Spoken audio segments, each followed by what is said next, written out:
Cette dame a dit qu'elle se demandait comment la crucifixion pour Dieu le Père. Qu'est-ce que le Père regardait quand Jésus a rendu son dernier soupir? Pourquoi Jésus a-t-il crié que Dieu l'avait abandonné? Pourquoi Dieu est-il parti?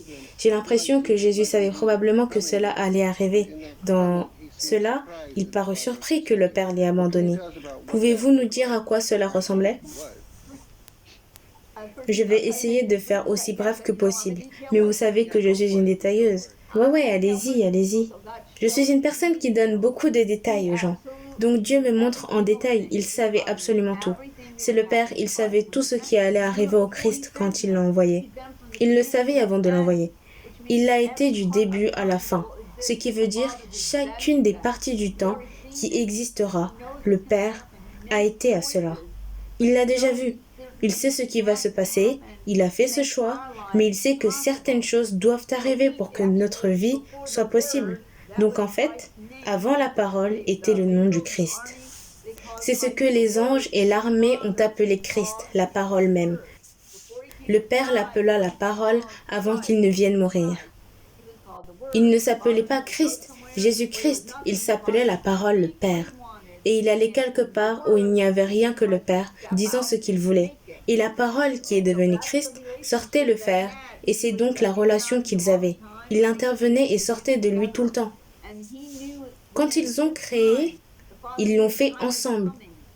Pendant ce temps, le Père savait que le temps viendrait où quelque chose de différent arriverait. Alors il a appelé la parole, à lui-même partager tout ce qui allait arriver afin de faire un chemin pour l'humanité, pour revenir à Dieu, parce qu'Adam l'a donné. Mais il sait qu'il est tombé, il a péché, il l'a changé pour nous tous. Alors Christ, il fallait que quelqu'un vienne payer un prix qui a permis de revenir. Il expliqua à la parole toutes ces choses que j'ai pu voir en partie. Il a dû lui dire que tu devras être prêt à avoir de la chair sur ton corps. Tu ne seras pas seulement tout esprit. Et pour tout ce temps, tu auras cette chair et tu devras faire l'expérience de vivre avec l'humanité. Tu dois comprendre que tu devras vivre et ressentir chaque émotion ressentie et tentation. Tu devras tout traverser pour que tu saches ce qu'ils auront à faire pour vivre sur cette terre. Tu dois comprendre que Satan sera là et il voudra t'éliminer. Il ne saura pas qui tu es au début et il ne comprendra pas cela parce que la parole avait un air différent d'une certaine façon. Il était tout esprit. Christ, qui est né dans le ventre d'une femme, qui a pris certains des attributs des manières juives, ne ressemblait pas à la parole, tellement que Satan ne savait même pas qui il était pendant un moment. Et quand il a compris qui il était, il pensait qu'il le tuerait en ne sachant pas que tout cela faisait partie du plan. Christ savait qu'il devait mourir sur la croix. Il l'a même partagé avec ses disciples. Il savait que cela allait arriver, et donc il savait qu'il y aurait de la souffrance. Il ressentirait chaque parcelle de la douleur qu'il traverserait. Il l'a porté, il a été meurtri. Avec les griffures destinées à notre guérison, il a été meurtri pour nous. Il a pris ses blessures. Il a pris la couronne d'épines sur lui. Il s'est donné, il a bu la coupe dans le jardin de toute mauvaise action qui pourrait jamais arriver.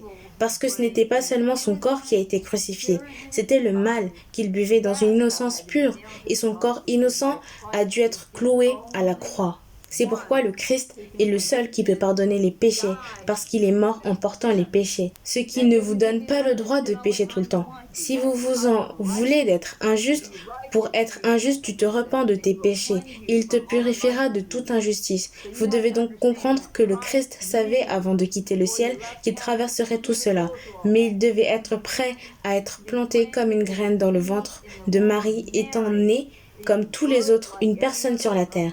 Il aura donc de la chair sur lui, mais maintenant son corps glorifié. La chair peut être aussi grande qu'elle le veut, elle peut aussi être aussi petite qu'elle le veut. Donc il a toujours cette partie glorifiée de lui qui est sur lui, mais qui marche sur la terre. Il a dû tout expérimenter, se ridiculiser, être critiqué, l'injustice, la dureté de mots des gens, et c'est pourquoi il dit que c'est lui qui a dit « j'ai libéré ton âme ». C'est celui qui dit « jette tout ton fardeau à moi », parce qu'il se soucie de toi. Voyez la situation dans son ensemble, vous comprenez qu'il a traversé tout cela juste pour vous. Quelle est la question ? Vous connaissez bien ce sujet. Pourquoi a-t-il réellement ressenti que son père l'avait abandonné à ce moment-là ? Ou est-ce qu'a-t-il littéralement dit pourquoi m'as-tu abandonné? Il l'avait déjà dit au Christ. Christ n'a jamais été loin de la présence de son Père. Même quand il parlait aux disciples, il s'entraînait dans la présence de Dieu le Père. Sa présence était avec lui. Il allait même dans les montagnes pour parler avec lui et être avec lui. Mais il y a eu un moment de sa vie où le Père lui a dit « Pour 3 jours, tu ne sentiras plus ma présence, mais tu devras me faire confiance, car je te ressusciterai des morts, tu marcheras avec une grande autorité. » Il l'avait déjà expliqué, mais quand c'est arrivé, c'était différent. Quand c'est arrivé, oui, le Père ne l'a pas regardé à un moment donné sur la croix. Il a détourné la tête. Je ne pensais pas qu'il puisse le supporter. Mais il savait que son fils savait qu'il ne regardait pas. Il devait faire confiance au Père. Comme nous devons avoir confiance qu'il a dû lui faire confiance à partir de ce moment-là. Il pouvait sentir la présence le quitter en tout temps.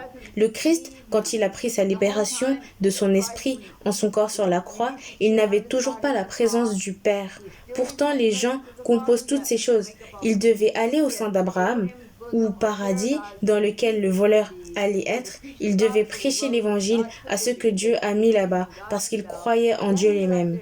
Et alors, il est parti de là et allé en enfer. Il ne sentait toujours pas la présence du Père ces 3 jours, il ne l'a pas senti et il a dû faire confiance à son Père au milieu de l'enfer où il a été emmené et gardé. Et bien sûr, tout le monde le sait, Satan a planifié lui-même un grand spectacle et cela n'a pas tourné. Dès le 3e jour, il pouvait entendre la voix du Père parler et le tonnerre a déchiré l'enfer.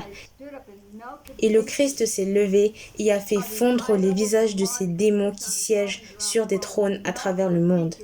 Il a fait fondre leurs traits comme de la cire dans les Colossiens. Il a dit que les principautés et les pouvoirs ne pourraient jamais remettre leur visage de la même façon dont ils étaient.